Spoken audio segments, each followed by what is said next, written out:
Lemonade Original. All right, and welcome back to another episode of Lemonade's Driving Brand Growth podcast. Thanks for being here. This is where we break down the tips, tricks, and strategy behind successful marketing and the leaders we all work with. We thank you for watching and listening and for being with us today.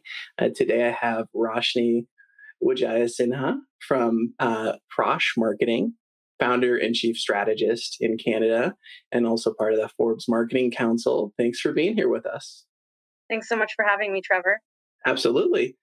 You and I had a really great conversation last time, and we got into some interesting topics that we'll cover today. But one that we really didn't get too much into was, maybe just a little bit of how you got into marketing and advertising and your journey to where you are, because I always like to hear that story. For sure. So I did a bachelor's of business at school, and I actually thought I was going to get into finance. I had my first co-op term at Honda Motorcycles. And the first day, I think I realized that finance wasn't for me. So I begged my boss to give me anything else that was available. She actually put me in a sales role. So prior to that, I was quite a shy person, and this really forced me to talk to customers and really get my feet wet in a bit of the marketing side. After that, I went back to school and studied more marketing courses, and I really found some real interest there. I have a background in fine arts, so I was able to kind of leverage my artistic abilities and leverage my creativity and take that into marketing. And so since I started at an ad agency, and then I started to work at a couple of different larger technology companies like Sony and Microsoft. And then I moved over to Kobo, which was an e-reader company that was based in Canada. And I was able to get a global role. And so that was really interesting to me. And then after that, I wanted to own a business unit and own a profit and loss statement. So I became head of marketing at a company called Juice Mobile in Canada. And that was really interesting from a startup perspective. That was my first time working with startups. And I really enjoyed the ability to work on so many different things, the fast pace that they were taking. So after Juice, I worked at another company called Thinking Capital, where I helped them rebrand from a company called Advance It and really implemented a digital marketing strategy. Prior to me joining, really focused on traditional sales, and we implemented a digital marketing strategy that could help them scale. The company recently exited with a 9-figure exit, which was pretty huge. And then after that, I worked at another health benefits company as a head of marketing. And then I realized, a lot of these things that we were doing with our internally could be taken and applied to startups and small businesses. So I decided to start my own agency, Prosh Marketing, where we could take some of these lessons and bring in that marketing leadership over to startups and small businesses. I love that. I actually really like how the first part of it is that you felt a little shy at first and got into sales. Because for me, that was kind of my journey as well. Is sales really opened me up from working, with my dad selling stuff door to door at a really early age, to get to be able to talk to anybody. And that piece of the puzzle, I think, is so important for what we do, for consulting people, for understanding their problems, and for really relating to anybody, especially people who you've just met or businesses who you've just gotten to know, to get to those root problems that you're trying to solve. So I feel like it's the makings of a lot of great marketers and consultants for sure. So that's really cool. And I also like how you kind of wanted to see the mechanics behind it. What's the machinery behind the business running? That sort of drive to want to own the business or own that piece of the business that led you to where you are. And I had that as well, for sure. And I think it's a sense of do you feel like it's a sense of control as well, in that you kind of can paint your own path once you have that information at your fingertips versus not having it? I think it's also just understanding the complete life cycle of the effects of the things you do. Because if you can affect a process from the start to the finish, then you can really feel different changes in the different variables, play around with that. But if you're only affecting one small part of the pie, it's really hard to understand the efficacy and how all of those things work together. Of course, like having control is great because you're able to see things and have that oversight as well. But it's also a personal growth thing where you want to, learn and develop your career, and understanding different aspects of the business is so important. Marketing, as you know, is not just a very siloed function. Marketing is a cross-functional function where you've got to know finance, operations, sales, and a bunch of other stuff, technology.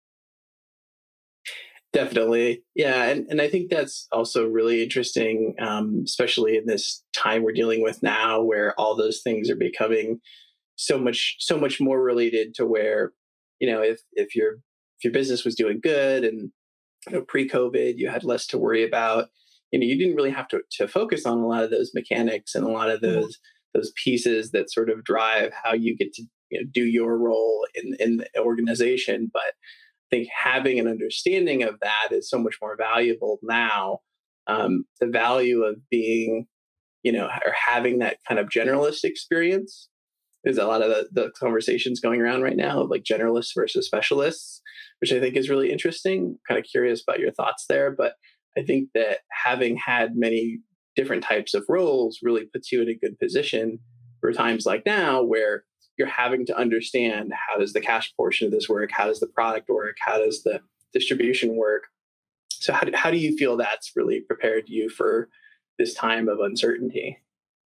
I think in general, as an entrepreneur, you have to be cross-functional and you have to understand at least a little bit about a lot of different things. And as a leader, as a marketing leader, of course, you have to understand how you plug into all of the different departments. So I think while you can be a great specialist, that will limit a marketing career because you can only get as high as you can within that big vertical. Whereas if you're a generalist, then a marketer can also be a business owner. A marketer can be that entrepreneur and start their own thing. Yeah, I tend to agree as well. And I think that that's where it's also really interesting just to kind of see, what's happening. I know you work with a lot of startups, work with a lot of like product launches. What have you seen? Has it been, and I want to quantify it as, COVID specifically, which we're still dealing with. But, what have you seen be sort of like the eye-opening moment there for those business owners? Have there been those that are like grabbing onto this as an opportunity versus those that are sort of going inward and, into a corner? What's your perspective? So I've seen a mix of both. I've seen a lot of companies be very bullish and take this opportunity as a way to restructure their offering, understanding that COVID is actually going to impact us on a long-term basis. And so now we have to look at how customers' lives have changed and how do our value propositions really meet their new needs and their new lives. And so this is an opportunity for companies to pivot really fast and enter into spaces that are new and that nobody else is going after. And those who are doubling down on their marketing budgets are seeing quite big gains. On the other side, I work, as I mentioned, with a lot of startups, and so cash is a real big concern. And the ability to raise money during this kind of environment is very difficult. So I completely understand that they're in cash preservation mode because don't know how long you're going to have to take until you get your next round of funding, which is Right. a challenge in itself. And now they're looking at more creative ways to address the market. So like more cost-effective things like social or PR. Right. And I sympathize with that, less from uh, being in those shoes because we're service based, right? You and I, but the idea of spending a lot of time and money developing a product and then hoping that it works when you get it out into the market, it's a lot. It's a lot to deal with and process and carry that weight. And the funding side of that, of course, is monumental. But I really, really respect and love the businesses that have been bullish, because I also agree there's a lot of opportunity.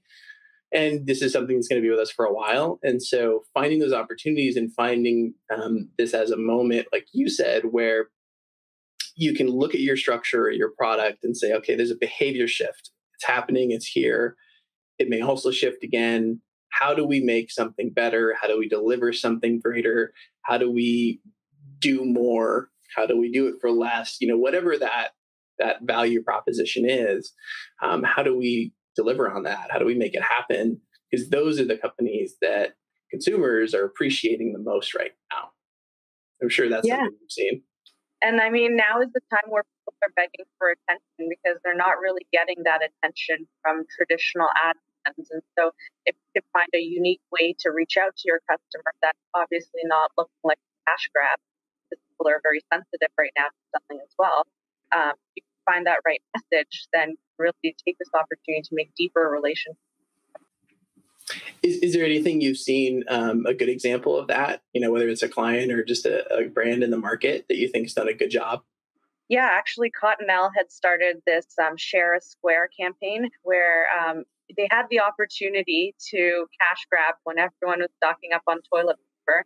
And that would have been a great financial opportunity for them. And what they did was use that opportunity to bring in a social cause where they were sharing toilet paper and other resources with those who couldn't get access to it. And I think that, as a brand that's supposed to be caring about people, and as a brand that is trying to compete in a really undifferentiated space, which is toilet paper, they're able to really definitively carve out a niche for themselves and show some sort of personality. And I think, involving social causes right now is a great way for brands and companies to really still market without looking predatory. Because once you cross that line of being predatory, then you've gone overboard and you've gone to the other side. I love that example, and I haven't seen that campaign. For some reason I missed it, but it's exactly what brands should be doing right now, because it's basically one of the best opportunities during a market shift like this to redefine your brand. And you bring it up as such a good example because toilet paper space it's been so stagnant, and undefined and lack of personality across brands. Whether you want soft or whether you want something different. I mean, let's be frank, right? There's not a lot of choices. You might have your brand, your go-to, but how loyal is that?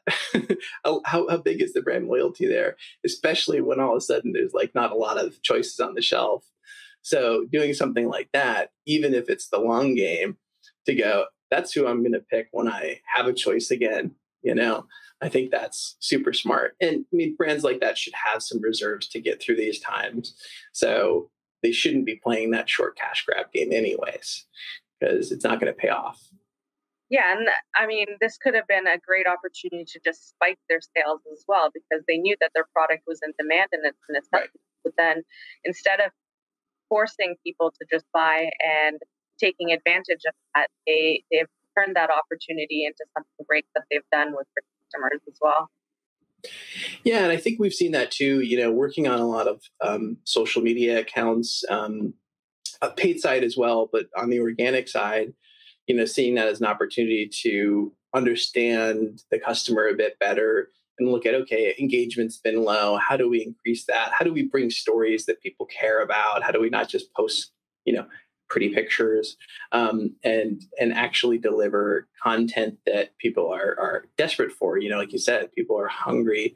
Attention's at an all-time high. So if you can be the brand that delivers something interesting or funny or engaging or meaningful, such as that campaign, it's actually helping people, even if it's not directly attached to you, then I think you're really grabbing hearts and minds, and you're defining your brand in a different way to where, yeah, I'm going to follow that account or I'm going to engage with them. It's going to give you a reason to come back. And as we look at sort of triggers and mechanics around social and platforms and whatever the brand's goals are, I think those are going to become more and more important. Yeah, I'm excited to see what happens as more and more companies kind of realize that, there's so many opportunities within the green space. Yeah, that'll be interesting, right? Like what happens when there's some kind of normal that this goes back to, whatever that looks like. Does everybody, somebody said to me the other day, like, Americans forget really easily, and this becomes, I mean, maybe a little different for you in Canada, but, America has its trials and tribulations it's going through at the moment. It's definitely not the model. But, if we forget easily, then what does it look like when everybody just sort of goes, oh yeah, we're done with that now, right? Do we start making bad habits again? Do brands go back to what they did before?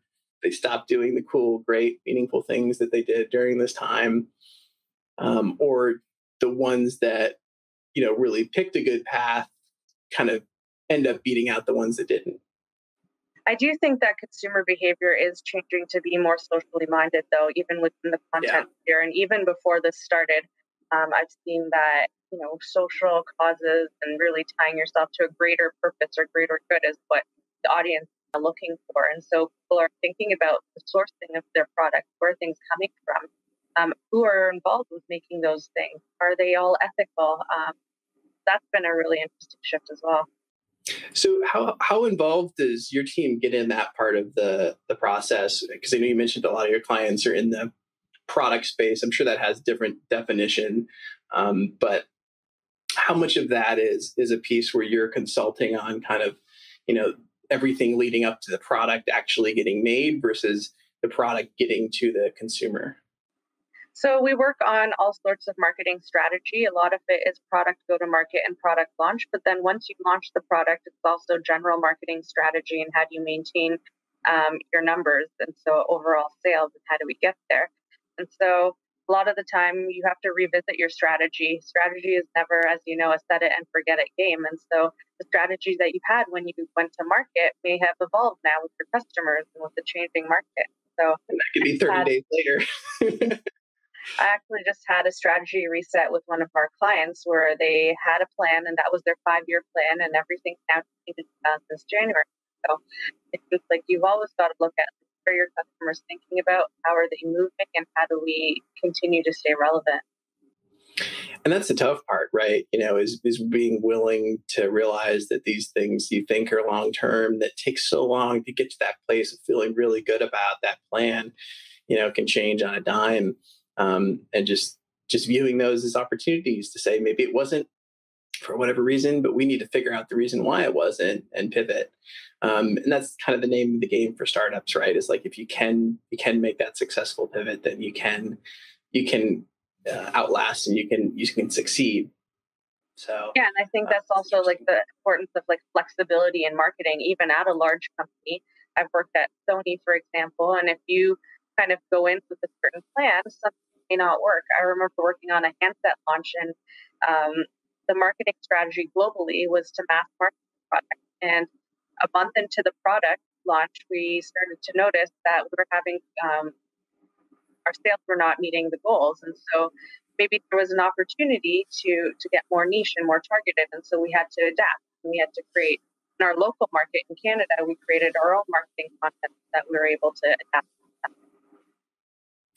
Yeah, and that's also something that I was, like we have some clients that are definitely on that side of the just huge sort of unwieldy machine of corporation that takes a long time to move things through because there's so much legal around the decisions, and then those clients are on the other side of the spectrum, and it's interesting to see how they each make decisions, but once you get to that stage, like a Sony, for example. The downside, right, is that you can't just throw as many things out there and accept that there's going to be criticism and it might not work and that you'll just change it tomorrow. But then, the more aggressive, sort of scrappier companies can do that. And there are downsides to both and benefits to both. But I'm just curious, do you feel like one's more exciting to work on from a marketing perspective? I think, well, as a person who's working on things, I prefer to have a plan, and we prefer to have longer lead times because then you can think about more of the different options. But I think it's just as exciting to have something that you have a key insight that you've discovered and ready to act on it, because the faster you act on these insights, the faster you uptake in sales. And so it's exciting to see the results, things like that as well. Yeah, and I think it's like a hybrid that really is the best combination. We were talking to a potential client about it yesterday, which is, we should be planning out things a month or two in advance for like social content, for example. But we know things are going to change. There's going to be, opportunities or trends or press and those are going to be day of or 24, 72-hour things that we have to jump on. But the reason that everything else is planned out is so that you're not trying to build 30 days worth of calendar within 3 days, because then it's a complete mess, right? So you have to have a plan of some kind, or else all of it just becomes this nightmare and no one enjoys working on it. So I think that definitely makes a lot of sense. One thing that is interesting to me too is you and I were talking a little bit about this kind of fractional CMO model, and how valuable that is to a lot of brands, especially right now, who either have cut a CMO role or can't bring one on for one reason or another. What have you seen in terms of the benefits there? What's your experience just with that model? Yeah, so within the startup and small business community specifically, we've just seen a lot of companies really lack that marketing leadership opportunity right now because of this. And so bringing on a full-time head of marketing is a significant cost to a company. But what I've found is the opportunity to take some of these lessons that we've learned and then offer them to companies on a fractional marketing leadership basis, which we're calling fractional CMO work. And we're finding more and more companies are taking advantage of things like this because they're able to really get that experienced marketing leader come in, help coach their junior marketing staff, and then small business owner or startup founder can really focus on the product or sales and focus on driving the company forward versus marketing. Especially at small companies, everyone has to wear multiple hats, and usually the founder has to wear the marketing hat. And so eventually, as things grow on, they become overwhelmed. And so having a fractional CMO kind of bridge the gap between the leader as well as the more junior person and take over their marketing operations has been really helpful for them as well. It makes a lot of sense. And as soon as we started discussing it, I realized how many, of our clients would benefit from that, because you have a lot of people moving things along, working on tasks, but if they don't have that cohesive leadership and sort of ownership of the strategy or the mission or the overall goals, then like when we are working with that person as an agency, we're trying to extract that or set that, but we're both doing it in silos. We're trying to meet in the middle, and it becomes a little bit tough, and sometimes there's friction. And so those things really get solved best, right, when you have key stakeholders.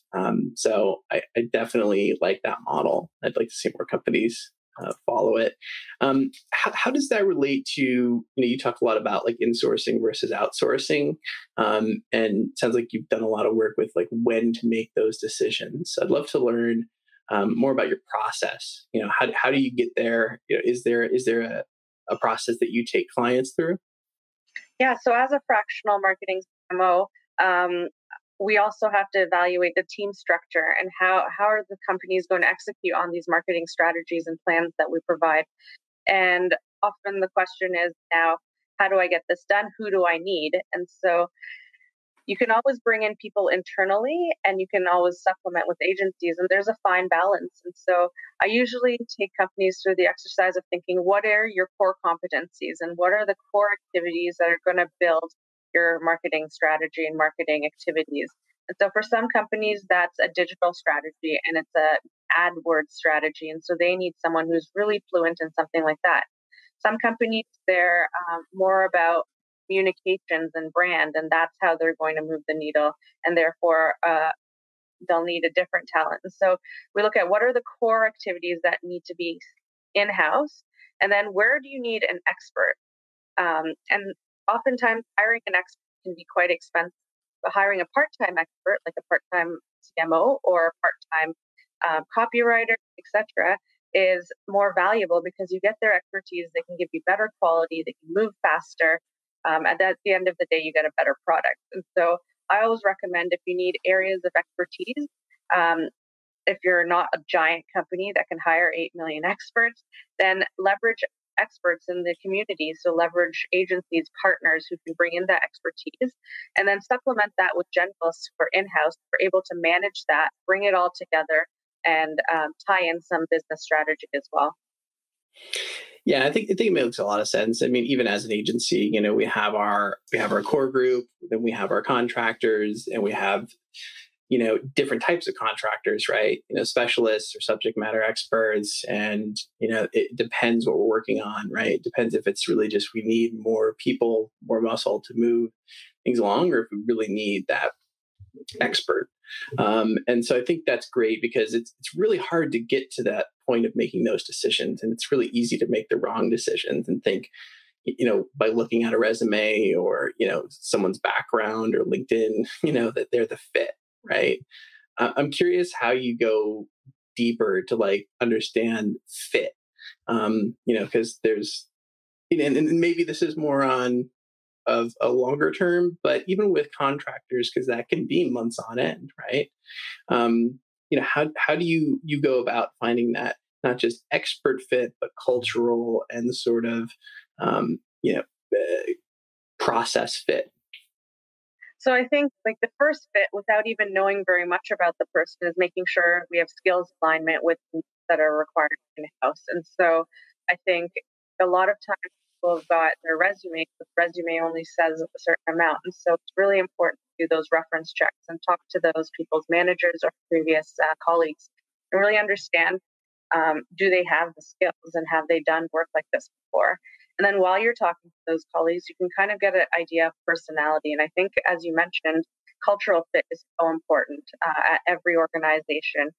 Having a really smart person who maybe doesn't fit in can be really toxic to an environment and toxic to other people within the value chain. So looking at personality fit, for example, and looking at their work style, those are different things that we kind of evaluate, while at the same time understanding that diversity is important. So while I might be a certain way, it's probably not a great idea to have a team of mini-me's because we're lacking all the people who have other strengths in the areas that I don't have.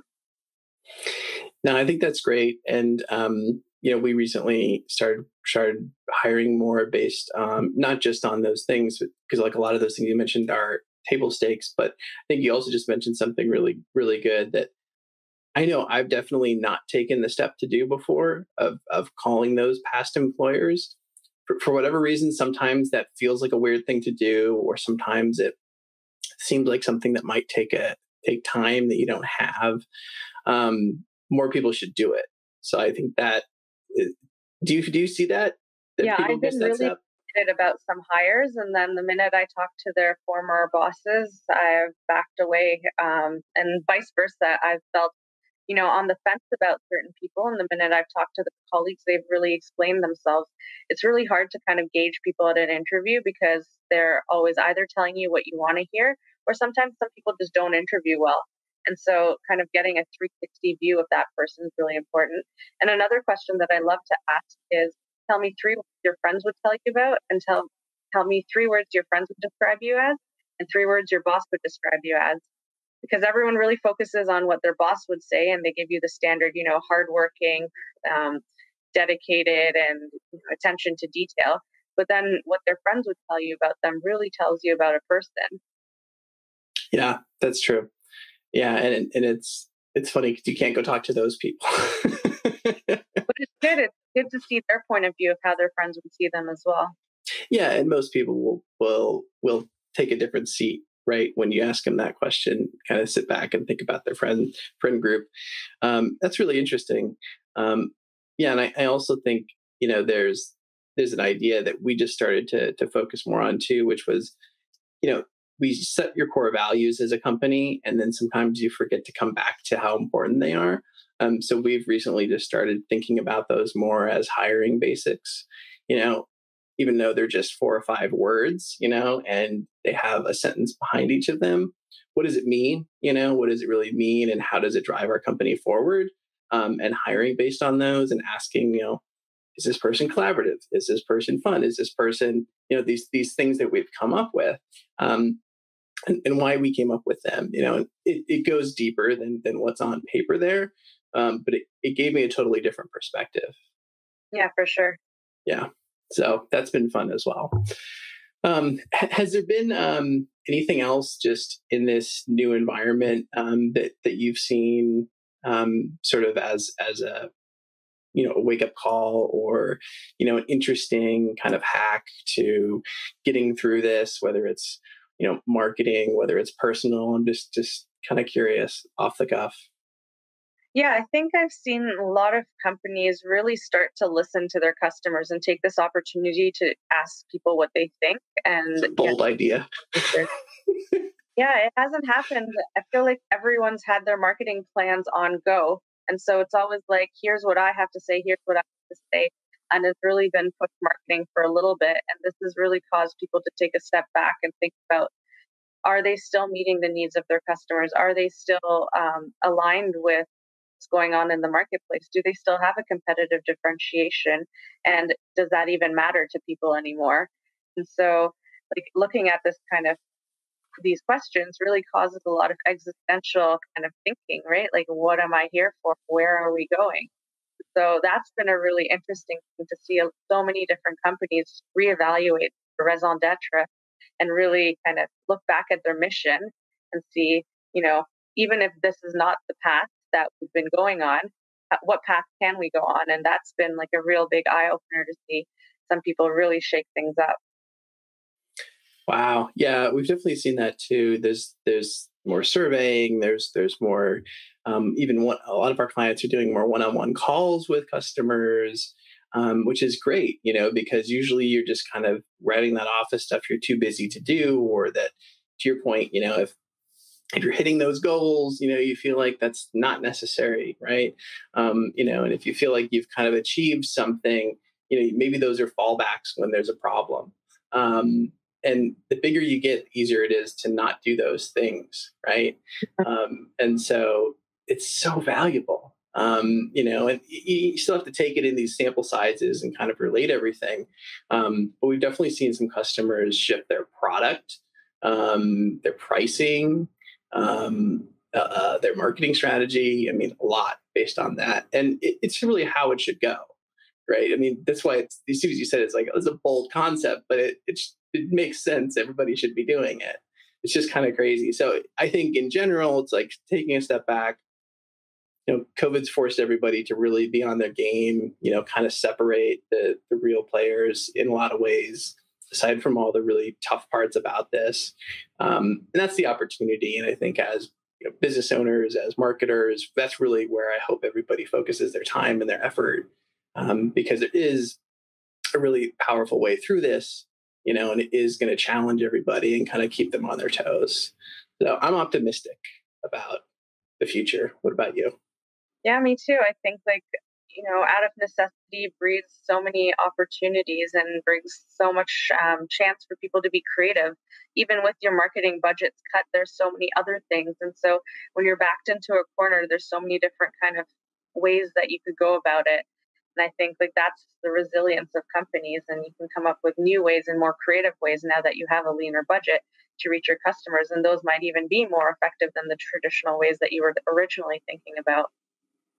100%. Great. Well, I don't think I have any other questions for you. Do you have any questions for me? I've been talking a lot too. No questions for you. Not come prepared. No, I always feel like I've asked all the questions, but I guess that's how it should go. Well, look, this has been really great. It's been a pleasure going through this with you, and we should do it again in 6 months and, see how everything's going in your neck of the woods. That would be awesome. What else is transpired, and if everybody's, kept doing good stuff, or if it goes back to normal. Let's take a mile marker then. Sounds great. Thanks for having me, Trevor. Yeah, thanks so much. Lemonade Original.